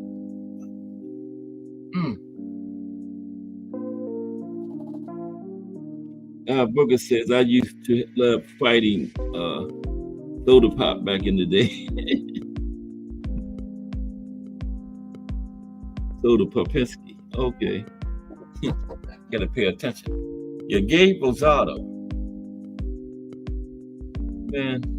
Okay. Here we go. Let me get Gabe. And we're almost finished. We're in the R's. Now Gabe he challenged twice for the middleweight title in 2013, right? He's from Philly, part of the city's large Puerto Rican community. Okay, he's renowned for his toughness and willingness to face elite opposition. Rosado had competed in the light middleweight, and super middleweight divisions, winning a variety of regional championships along the way. Y'all remember Gabe? King Gabe Rosado, 45 fights, won 26, lost 17, 15 by knockout. Yeah, remember King Gabe Rosado. I got a trainer on here too. There he is. Let's see if I can get his name. Thomas Yankello. Okay. He's a trainer from Philly. Thomas. Okay. Now, he was an American boxing trainer and teacher of boxing through his YouTube channel. Okay. He's considered by many as one of the best boxing trainers in the world. He was the boxing coach of six-time four-class world champion Roy Jones Jr. Okay, IBF lightweight world champion Paul Spadafora, two-time bronze Olympic heavyweight Yvonne Dyko, former Olympian Calvin Brock, IBA super featherweight world champion Monty Mazer Clay, and USBA, WBA, NABA, and IBC lightweight world champion Verquan Kingborough. Okay, and he's from Pennsylvania. Okay. Okay, Nate's is the Zivics. You got the Zivic brothers, Charlie Zivic and Charlie's that's Charlie Zivic right there. Okay. Charlie Zivic. Now Charlie is from Pittsburgh, Pennsylvania, okay? And he boxed from 1944 through 1951, 7 years.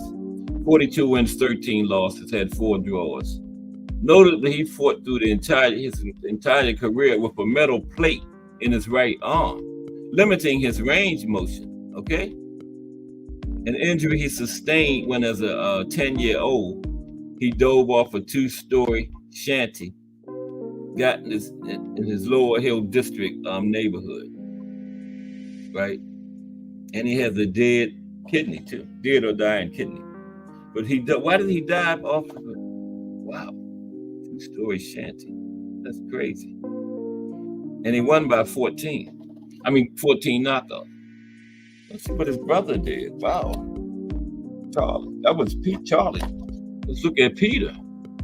Man, where was Peter at when Charlie was jumping off the house? Take a look at Peter Zivic. Man, Charlie.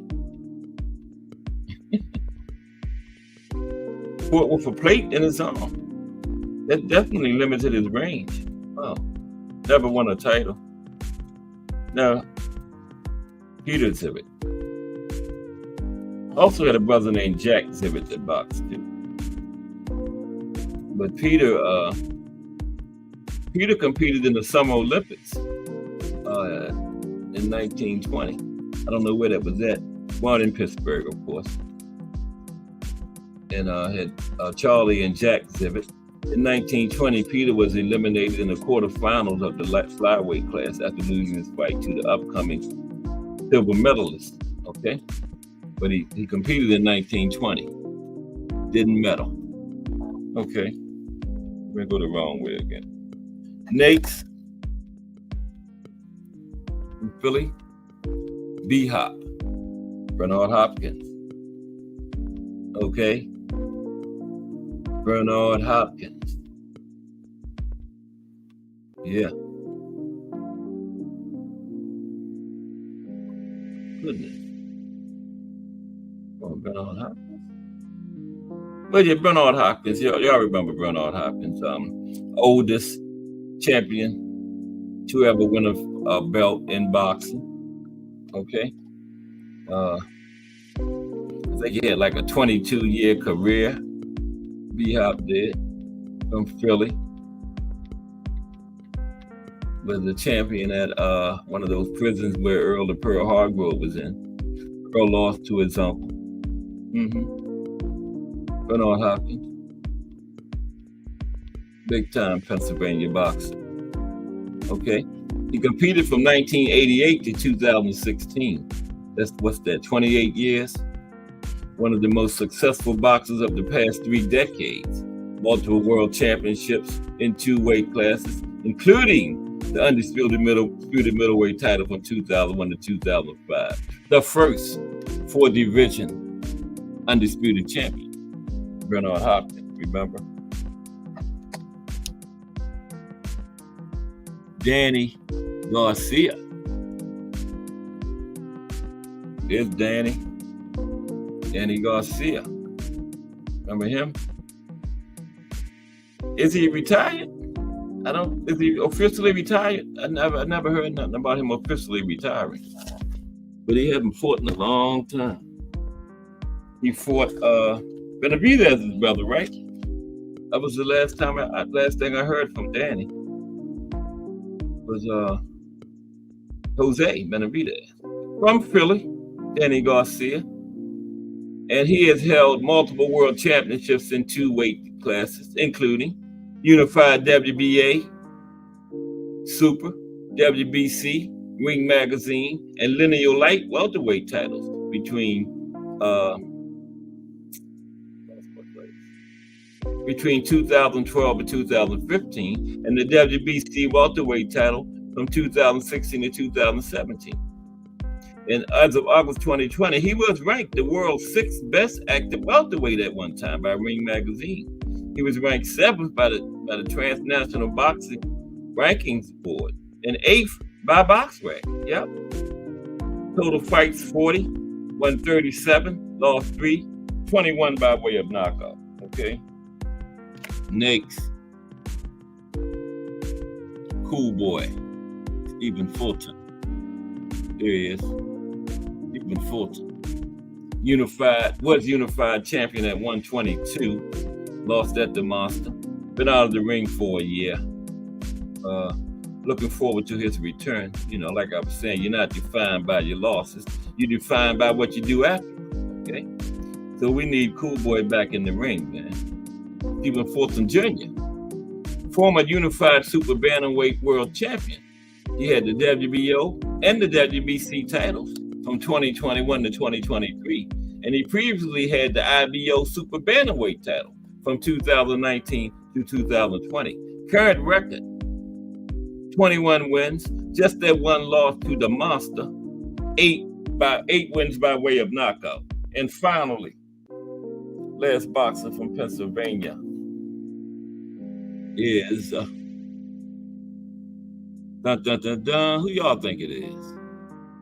Active boxer, give y'all a hint. Just fought last week or the week before. Jerron Boots Sanders. There he is. From Philly. Current IBF 147 welterweight champion. Okay. Chasing Bud Crawford. Bud Crawford don't want no parts of that noise. So Bud Crawford need to get up off the belt, right? You know? Shit, or get off the damn pot. Man. T. Hill says his style was something else, I will admit. Who is that, Danny? Cool Boy? But anyway, Jerron Boots Sanders. He's held the International Boxing Federation welterweight title since 2023. As an amateur, Boots won a silver and gold medal at the U.S. National Golden Gloves Championships in 2014 and 2015, respectively. Currently, he has 33 total fights, and his record is 32 wins. He has won no contest. Outstanding knockout rate, 29 by knockout. I gotta know what that is, man. Let me get my calculator real quick. Don't leave. I had this over there. Okay. I'm back. My calculator was over there on the other side of the office. Now, what did I say? Boots had 32 wins, 29 by knockout. That is a knockout rate of 90%. I knew it was up there. 90% knockout rate, okay? So now I'm going to drop the link, okay? That was just a little thing on some fighters out of Philly since we talked about Earl and Pearl Hargrove today. Brought to you by Mike Mazik. Okay. Oh, man. Okay. We got about 20 minutes before the voice comes in. So we're going to chop it up if anybody cares to. 8, 9, 10. Yeah, I guess the likes are right. Yeah, they're right on the money. Appreciate it. Okay, let me get this link in here for my peoples. We had Jay Hardcore in here, Bruce Gas, we just do boxing. The heavyweights, man. In here rocking with Passports, the box historian. bringing you all that boxing history. If it's Monday through Friday at 2 p.m., it's the box story. You know, boxing is the greatest sport of them all. That's why we love it. Can't get enough of it, man. We got 4 cards this weekend, and that still ain't enough. We want 5, right? But how's everybody doing today? And like I was saying, man, you look at these videos and stuff we put out, man. Like, subscribe, comment on them. It really helps us out, man. Okay? And we appreciate it. And donate to this Fire JBT network. We got another raffle coming up. Somebody said some tank tickets. I might have to get in that one. Okay, yeah. Got everything lined up, copy and paste it.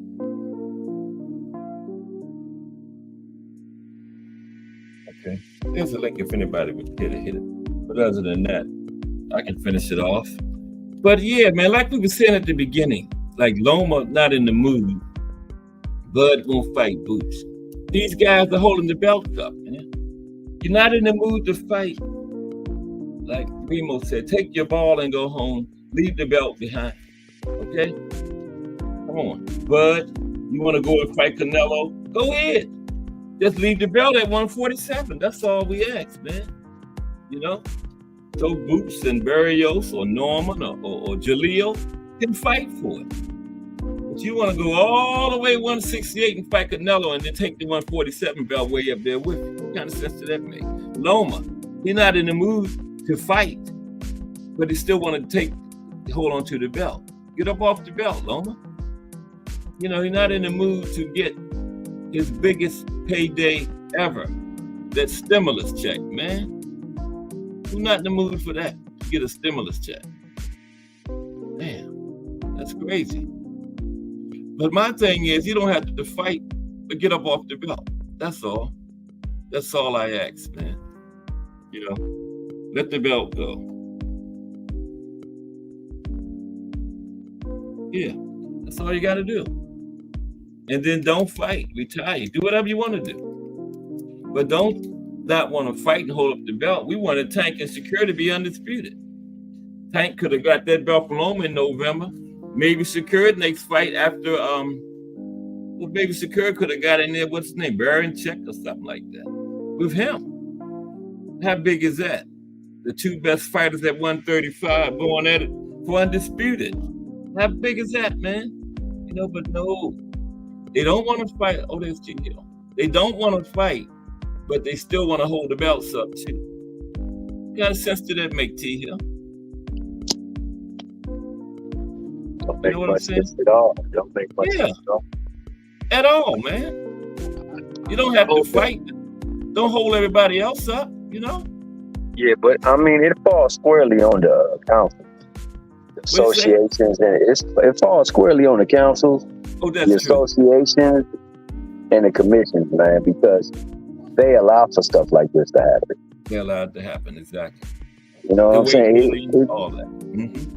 It needs to be the standard. And then you got boxers who fought for a living. Like, they say some silly stuff too. I know. Tank been the WBA champion, right? Yeah. That belt got all the history to it. Mm-hmm. He had to fight mandatories, yet he's defending a fake belt. How is he defending a fake belt and he's got mandatories? Yeah, I don't understand that neither. You know what I'm saying? These people hate so much that they say nonsense. They say and then they don't really get at the real root problem. The root problem, not the fighters. Not the fighters.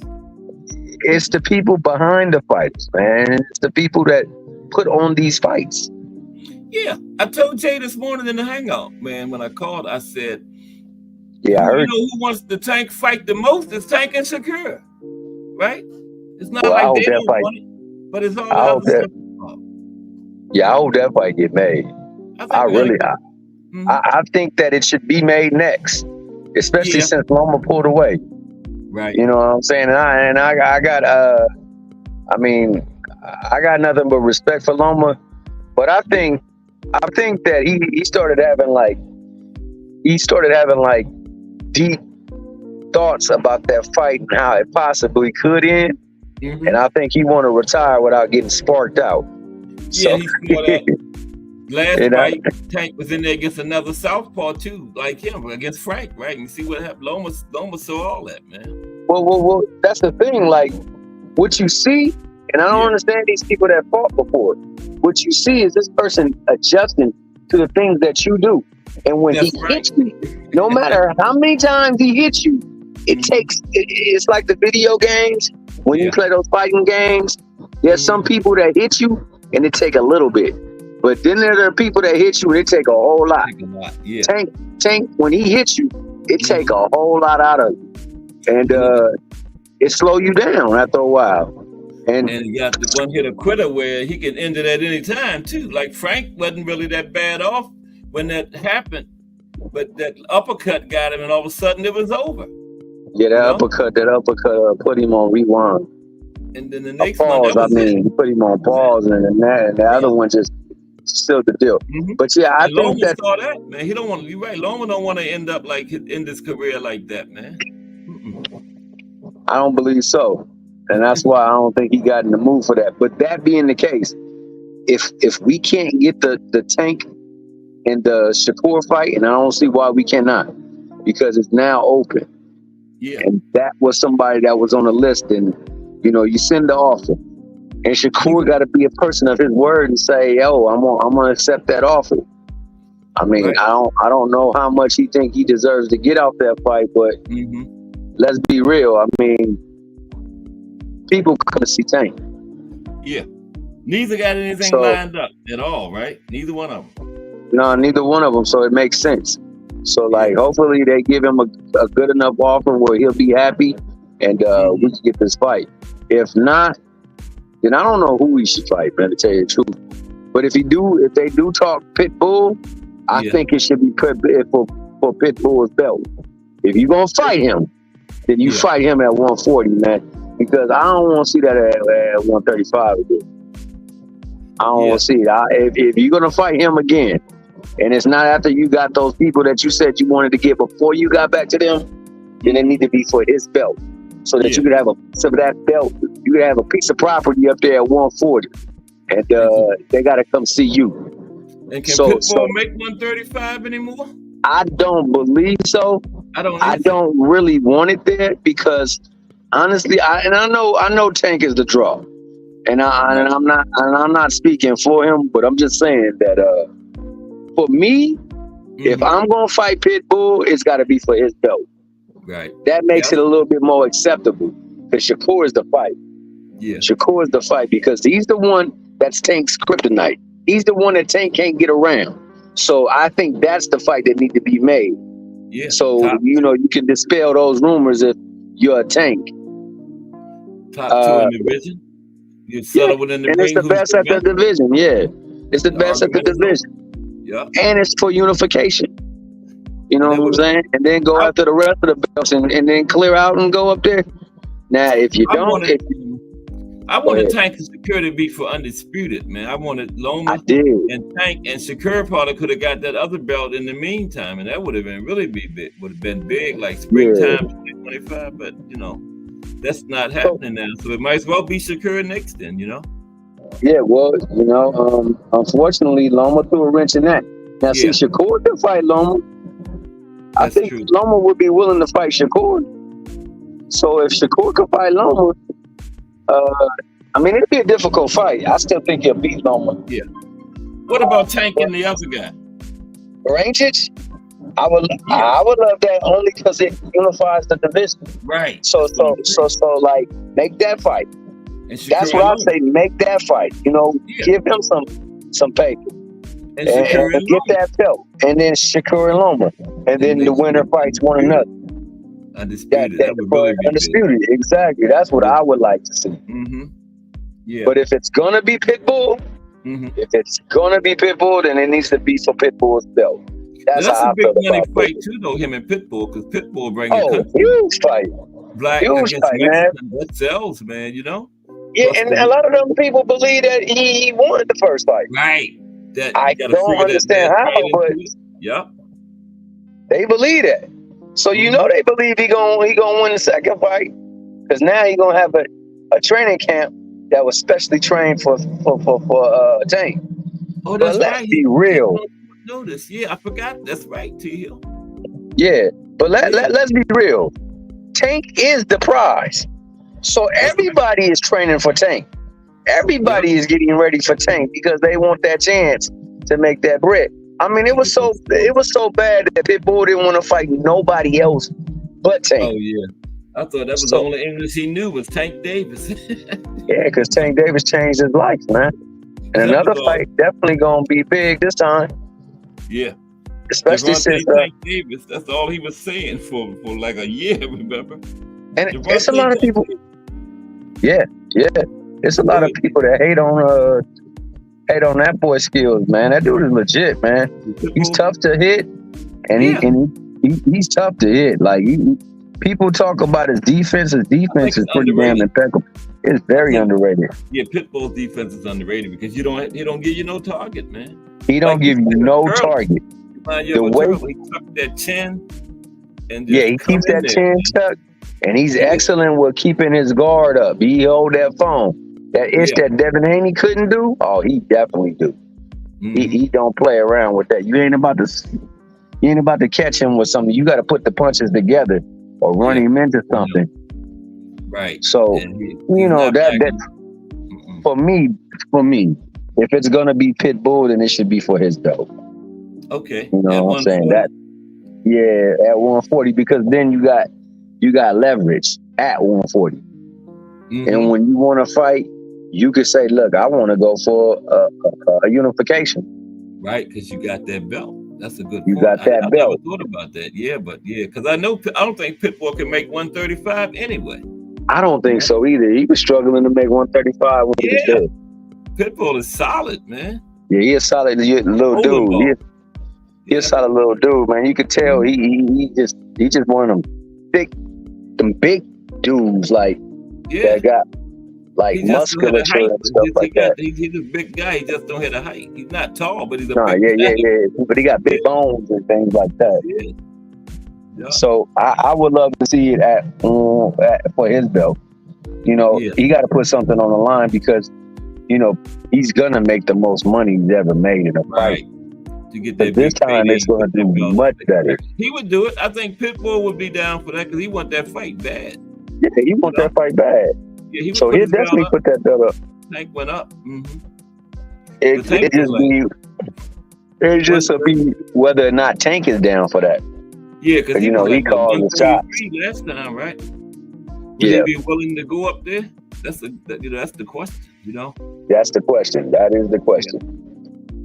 But I mean, that's the only way I want to see a Pitbull fight, because I'd rather see him fight the people that he had on the list before he goes through a Ryan or a Pitbull. I think Rolly is off the picture now. There's no more Rolly because of what Pitbull did. Yeah, what Pitbull did to Rolly. Yeah, he shouldn't have had the belt in the first place.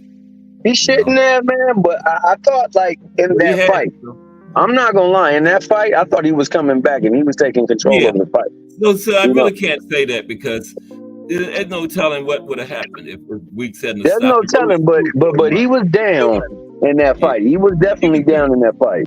But he was still in the fight though, so ain't no. He was still in the fight, and he started controlling in the later rounds. Whether he would have won, I don't know. But we can't. But I do know that he would have lost neither.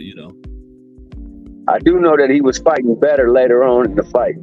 That being said, Barroso, I still believe he got done dirty. I know because there was no shot, man. Yeah, Barroso big hat now. That's somebody. Remember, he won the title eliminated and nothing happened. He won the title eliminated. But that's yeah, man. They don't really want to. He's not marketable, so they're not gonna push for him. And that's the thing, man. That's. Go ahead, T Hill. You still there? Joe, you still there? I'm still here. Can you hear me? Yeah, go ahead. What was you saying? I said, honestly, Barroso is no joke, and he deserves a title shot because he put himself in contention for that.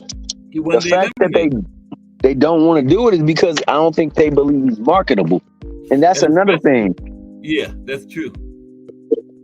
And that's another thing. What? But no, go ahead. When Rolly had it, they wanted to keep Barroso away from Rolly. You know. Yeah, he should have been able to get his rematch though. Yeah, because he wasn't eliminated. Just like Fundora, I think Fundora should really fight Zoo because that fight didn't end like it should have ended. Yeah. But, so they had to call the Zoo Virgil fight off though. Remember, because Zoo wasn't ready yet. I don't think. Yeah. But what was you gonna say about him being marketable? We was talking about Barroso, right? Yeah, Barroso. Just to me, I don't believe the commissions believe he's marketable. Yeah. So since he's not marketable, they won't push for him to get the fight, and that's a travesty. Because what really is marketable is what you do in the ring. That's if he's in the ring and he's dominating, then he needs to fight. Yeah. Period. Point blank. And you put him in a title eliminator and he won it. So why did you put him in the title eliminator then? I think that was just to appease him. I think that was to appease him. Okay. Yeah. But and he's just getting older, man. I guess they're trying to age him out. Let him get older, then put him in there and see if somebody can beat him. Yeah. What do you think about Barroso and Pitbull? I would love to see that fight. Yeah. I would love to see that fight. I think that would be entertaining for as long as it lasts, because it's ending with a knockout. Yeah, somebody's going out. Barroso got power. Barroso got real power. Yes, he does. He got that old man strength. And he's proof of it. You know, they say it's the last thing to go. And Barroso is proof of it. Nah, yeah, Barroso is legit. And on top of that, he set some shots up. It's not like he's doing something and getting lucky with it. No, he set those shots up. He set them up. Mm-hmm. That was beautiful. He got that last guy out in the first round. You know? Man, did you hear that sound? Yeah. I knew it was over when he hit it, when I heard it. So that's it. He's not continuing from that. And he was talking about knocking Barroso out in the first round. I was like, what was it, Davis? It sounded good. Yeah. But a lot of people, just because they look at him and they think like he's a chump. Man, Barroso ain't no chump. Barroso ain't no joke. No. That's why he deserves that fight. Yeah. I think him and Pitbull, because that was for the belt too. So he definitely deserves that next line fight. That's what he should really be lining up. They should be lining that up. Yeah, Pitbull will fight him. It's not Pitbull, like you say, it's the suits, the people behind the fights, they're stopping the stuff. It ain't the fighters. Yeah, it's not the fighters. Now, granted, if there's a chance that he gonna fight Tank, he definitely gonna fight Tank. Yeah. But they need to start doing right by Barroso, because Barroso's good at that shot. Mm-hmm. Yes, he does. They never did nothing about it, the title eliminated yet. Exactly. He's supposed to fight Rolly. I would love to see that fight with him and Pitbull. Yeah. But like you said, if Pitbull knows he got a chance at Tank, Barroso can forget it. Pitbull ain't taking no chances. He ain't taking no chances for Tank. Mm-hmm. That's sure money right there. Yeah. And on top of that, it's the dynamic that people love. A black fighter versus another demographic. Yeah, that's the Mexican demographic is the best demographic because they can potentially care too much for us on a regular basis. I'm not saying all of them, but on a regular basis, yeah, I know what you're saying. Most of them don't care for us. Nope. So it's gonna say they want to see him get knocked out. Maybe Pitbull is that dude. That's why I want to see it, because I say Tank owes him a knockout, so to shut all the noise up. So that's why I wouldn't mind seeing it once and for all. Go in there and knock him out, because he was just getting in his groove when he hurt his hand. Pitbull was getting ready to go up out of there, in the next few rounds. Yes, he was. But what else you got? I mean, I want to also say that, I don't believe they officiated that Pitbull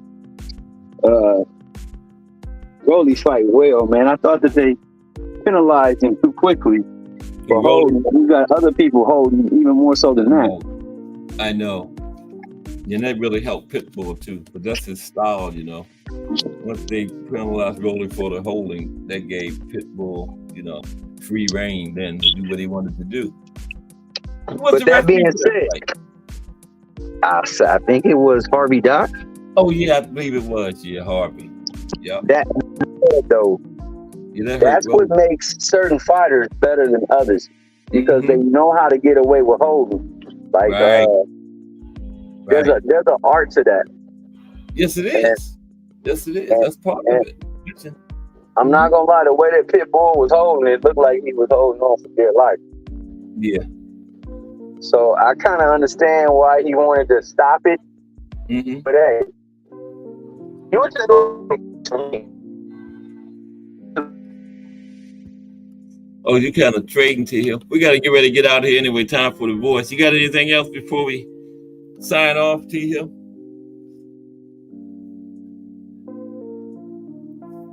Look like we done lost T Hill. No, you ain't lost me. Oh, okay. You got anything else before we go see the voice today? Yeah. I was gonna say regarding that Pitbull Rolly fight, like, yo, if I can't keep you off with my punches, right, and my movement, because that's why boxing, the feet are paramount with boxers, man. If you got excellent feet, offensively, defensively, you continuously put yourself at an advantage against your opponent. That's right. And if I can't do that with my feet or with my punches, then I got to do it somehow, some way. So I'm gonna hold. You're just gonna penalize me because I am not about to let you have your way with me. That's like right. That's the one thing. That's the one thing that I like. I stand by. Like there are some things that go down that like these coaches that been in the game for a long time, that framing, that posting, that stuff right there is paramount in people not getting the better of another fighter. And like not everybody knows that stuff, but the fighters that do, that's one thing that like people hate on Shakur. Shakur real good with stuff like that, man. He's really, really nice with posting and frame. Like he understands how to keep himself out of harm's way. Keep himself out of harm's way. That's right. I was just talking about that hit and don't get hit. You know? Yeah. Well, see, that's the thing. He does get hit, and people who say he don't get hit, that's not true. Everybody gets hit in the boxing. A whole lot of other boxers. That's what I'm saying. He knows he knows how to not get hit too. You know. Oh yeah. Oh for sure. Oh definitely. Yeah. But the best to ever do it was Pernell Whitaker, and he got hit. Yeah, 3P. You know what I'm saying? Pernell. Yeah. Now Pernell was on a whole nother level with the stuff. You can minimize it. Some boxers can minimize it more than others. You know. Yeah. Oh yeah. Because you know Floyd was great with that too, but he wasn't on Pernell's level. No. Pernell could be right there.